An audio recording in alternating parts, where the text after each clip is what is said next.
Tiene la palabra el diputado Daniel Radío.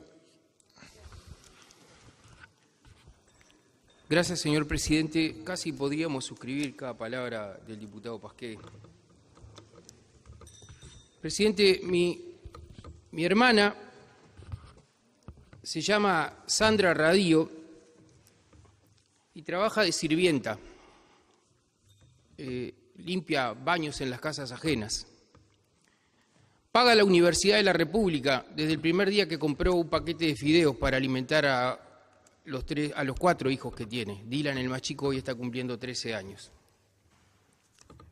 Jamás se le ocurriría ponerse con un cartel enfrente a la Universidad de la República diciendo que no quiere bancar chetos. Jamás, pese a que ella sabe que solo 2 de cada 100 que van a la Universidad de la República son pobres y la mayoría de los otros son hijos de la burguesía nacional. Nunca se le ocurriría, porque sabe que tiene que ser solidaria, porque sabe que como miembro de la comunidad es bueno que la gente de este país pueda estudiar. Pienso cuánta vergüenza tendría que sentir aquella señora con ropa a la moda, con el cartelito, enfrentando a mi hermana, que un día no estuvo de acuerdo con algo que se hizo en la universidad y vino y me dijo, y yo le dije, mirá Sandra, la universidad es autónoma y cogobernada, y como tú no sos estudiante, egresada, ni docente, seguí pagando. No tenés ninguna capacidad de incidencia, ni en las políticas universitarias, ni en quiénes son las autoridades de la universidad. Solo tenés capacidad de pagarla. En esta determinación, porque, entre otras cosas, porque no tenemos la capacidad de ciudadanizar el gobierno de la Universidad de la República. Alguna vez entenderemos que hay que ciudadanizar el gobierno de la Universidad de la República. En esta determinación, notoriamente, no hay un afán recaudatorio, no solo porque así ha sido confesado por quienes lo han propuesto, sino porque hablamos de cifras muy menores. $1 millón en 13.000 millones de dólares. Notoriamente, como se ha dicho, no mueve la aguja. No hay tampoco un argumento programático, un fundamento programático, pese a que sí se esbozó eso. Se puede recorrer toda la documentación programática de la fuerza política de gobierno y aún sus promesas electorales y no se encontrará una sola letra que anunciara esta determinación, sin contar con el hecho de que esto que hoy se quiere excluir fue incluido por una determinación del propio Frente Amplio. En todo caso, es una regurgitación programática. Se ha esgrimido una razón de justicia, fundada en una supuesta inequidad de base.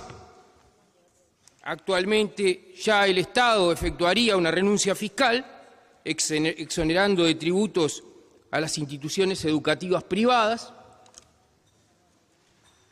y además las instituciones educativas privadas tampoco realizan aportes patronales, en contraposición con la universidad pública, en una construcción simbólica que pone en un escenario imaginario a competir a las instituciones educativas privadas con la Universidad de la República, aunque inmediatamente se reniega de esa competencia.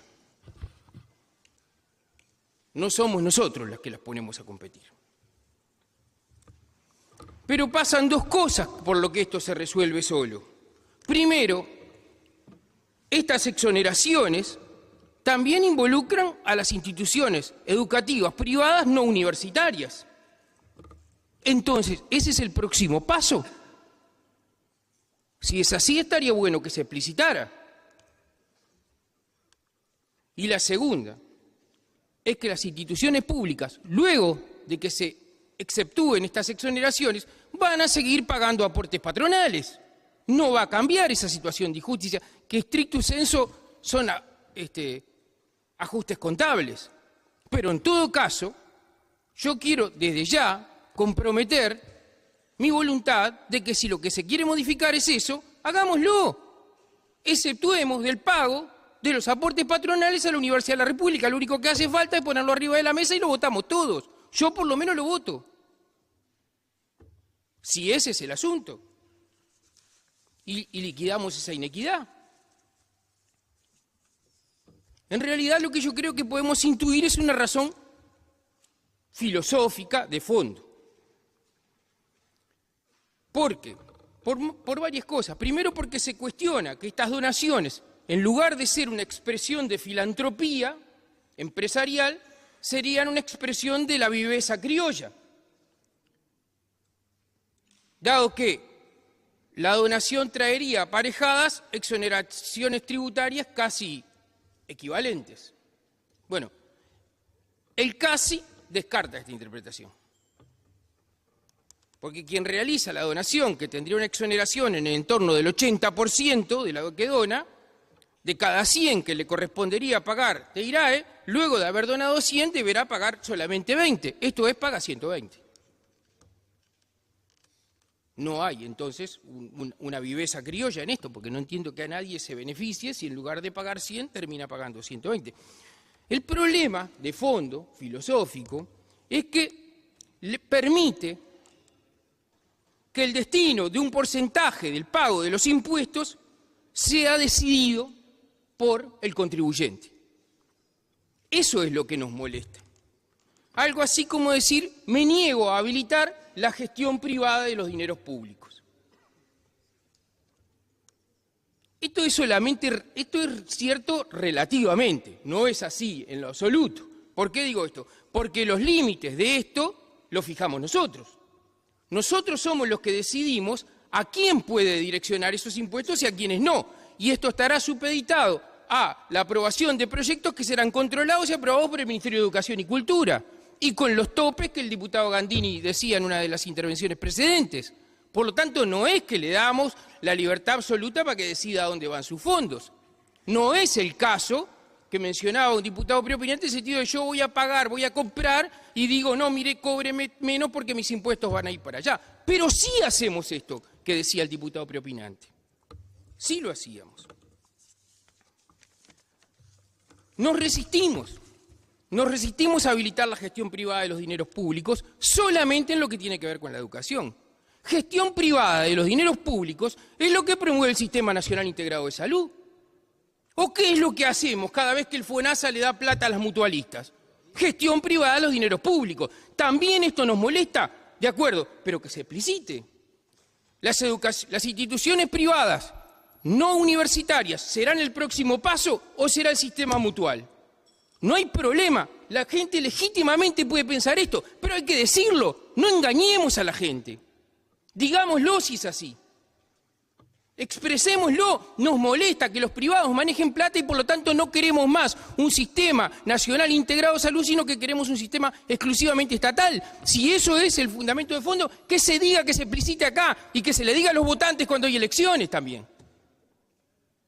Si no los engañamos y si no estamos usurpando un lugar en el engaño al votante. ¿Qué es lo que hacemos cuando nosotros dictamos normas que establecen que los turistas extranjeros se les devuelva el IVA? Que direccionan esos recursos fiscales a emprendimientos hoteleros o gastronómicos del este del país con indisimulado afán de lucro. Eso no nos molesta. Ahí no tenemos problema, vamos contra la universidad privada. Pero cuando le decimos al turista, que seguramente no es pobre, ¿no? Seguramente no es pobre, que vaya al Conrad, que le vamos a devolver el impuesto, entonces no nos molesta que la plata, que el impuesto quede para el Conrad. Ahí no tenemos problema. Eso apuesta a la universalidad y a la equidad. Falso de toda falsedad. ¿Por qué ahí no nos molesta? ¿Y por qué estamos de acuerdo y por qué lo hacemos? Porque hacemos estas cosas cuando nos interesa promover determinadas actividades. Nos interesa promover el turismo y por eso lo hacemos. Nos interesa favorecer la salud de la población y por eso hacemos un Sistema Nacional Integrado de Salud. No es lo otro. No es que lo que pasa es que filosóficamente somos partidarios de que las mutualistas terminen destrozando los hospitales públicos. Ninguno de nosotros quiere eso.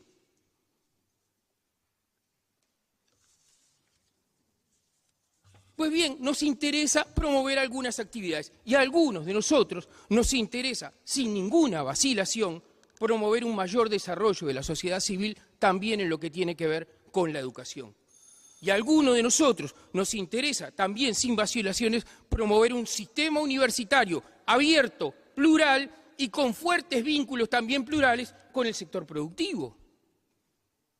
Y considero, en serio, con la mano en el corazón, considero que esta determinación que hoy está arriba de la mesa agrede, no contribuye. Como decía el diputado Pasquet, no hay un solo argumento que fundamente que retirando estas exoneraciones a las instituciones universitarias de gestión privada se avance en el sentido de fortalecer la equidad en el acceso o una mayor universalidad o un mayor acceso a las personas de este país. Por el contrario, representa un retroceso, agrede, una piedra más en el camino que obstaculiza mirar el horizonte en el que mejora la educación de este país tan complicado ese objetivo. Gracias, presidente.